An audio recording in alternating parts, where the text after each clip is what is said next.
of creating a function that where I'm able to change direction by putting either +1 or -1. So you can just see here I'm just multiplying the whole thing by the direction, which I know should be either +1 or -1. So here I have the gravitational force, the atmospheric pressure, and then the pressure that is because of the height of the tank. So this will be dependent on h, this h here, and h is dependent on t, so that is why it looks like this. But this one is also the equation from the assignment. The friction force is again also just the equation from the assignment, and you can see here that I have also done this by putting a minus here and then saying that the volumetric flow should be multiplied by the absolute value of the volumetric flow. And that is a way to ensure that this frictional force will be of the opposite direction or sign than the volumetric flow rate.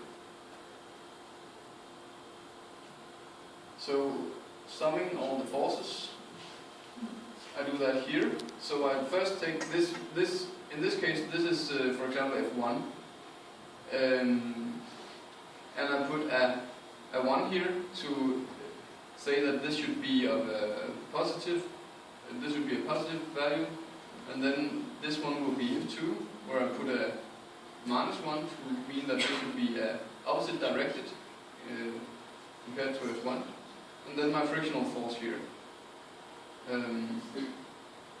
And now I just print it out just to see how this looks, and it looks quite okay. I have probably F1, F2 here, and then the frictional force here in one equation.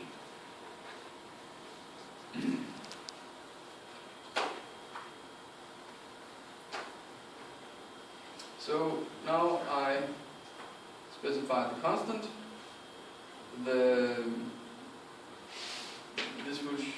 This is the speed, so v. Like this.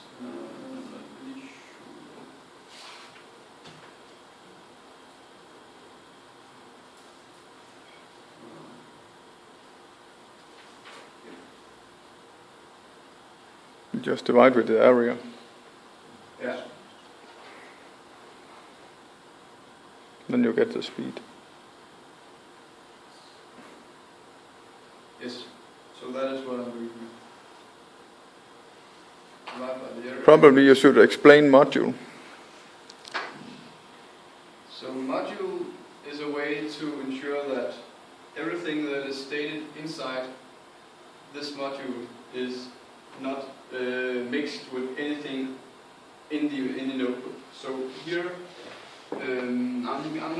can't really remember what this precisely means, but it's something like these parameters should not have values that stems from the other part of the notebook. These, from now on, in this module, these are new variables, and Mathematica will actually deal with this by assigning, instead of, when I can use H1, but inside the Mathematica logic, it will change the name to something that is not H1. It will change the name to something that is definitely unique for the notebook. So this ensures me that I'm not using, if I were to put H1 equals something up here, and then use this H1 in my module, I would not have the value that I stored in H1 before I stated this module. So this is just a way to ensure that things do not get mixed up. But then again, I simply state my three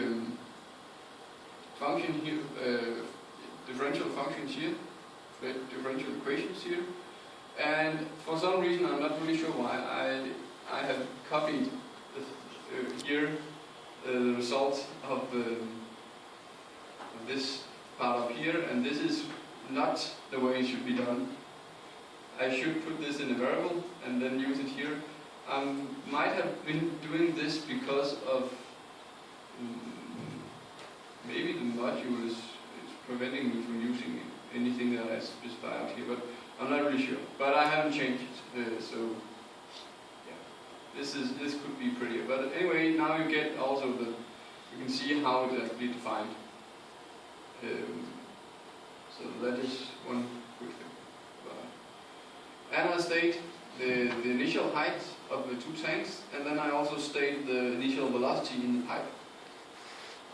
Maybe volumetric flow rate actually in the pipe, because that is, of course, the one that I'm trying to solve for here, so it needs that.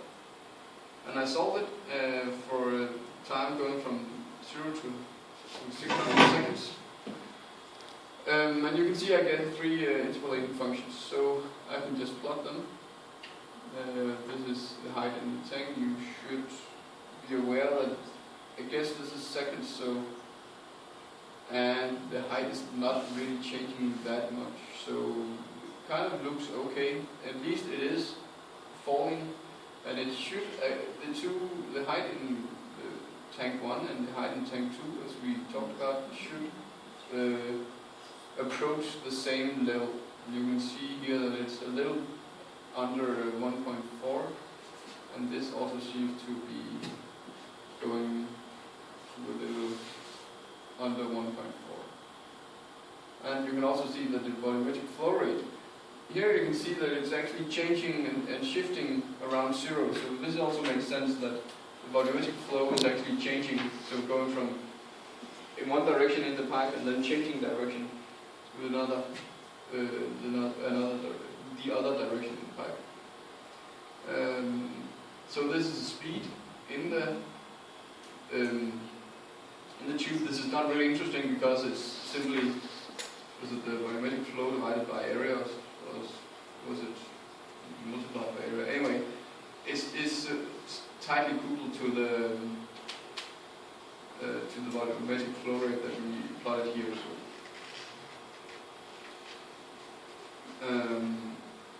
here we have, I have plotted it together.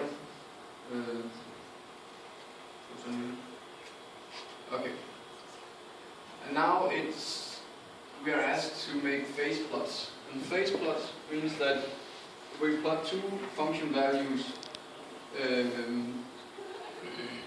into one another. So in this case, I have on my x-axis I have the height in the tank. You can see actually here very nicely that it kind of, so the outer circles here are, so it starts here, right? This is the initial height, and then it drops and then increases, drops and increases and drops and increases, and you can see that it's more or less aiming at 1.4.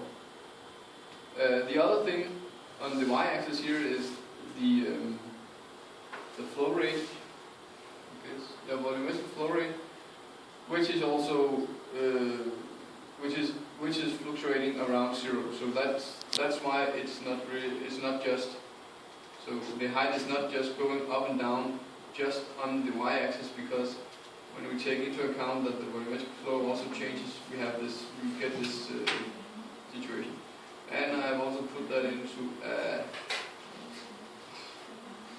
this is not working well with this zoom, but this is just in manipulate, which means that I can track it. So I'm here.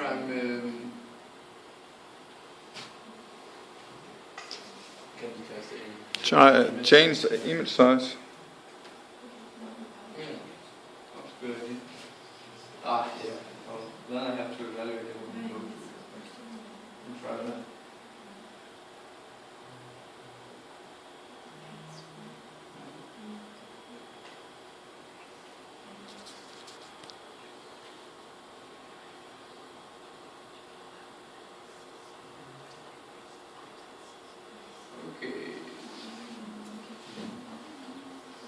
Okay, so actually what I'm showing here, and this you should not be confused by my bad naming here, but I'm using A as a value that can go from 1 to 600, and then I use A as the end interval for my t here.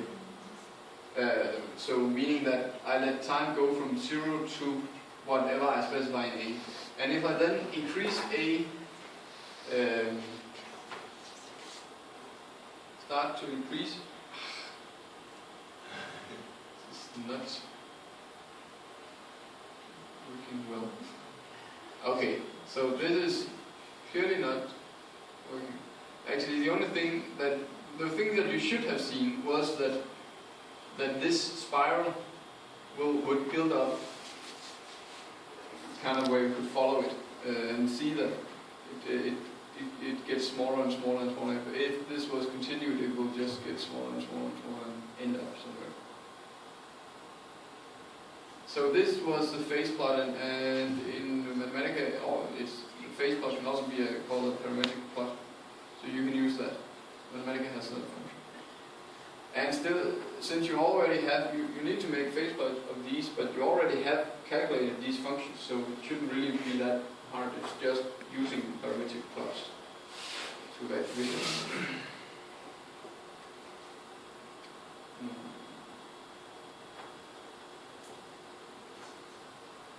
And then you need to try to change stuff.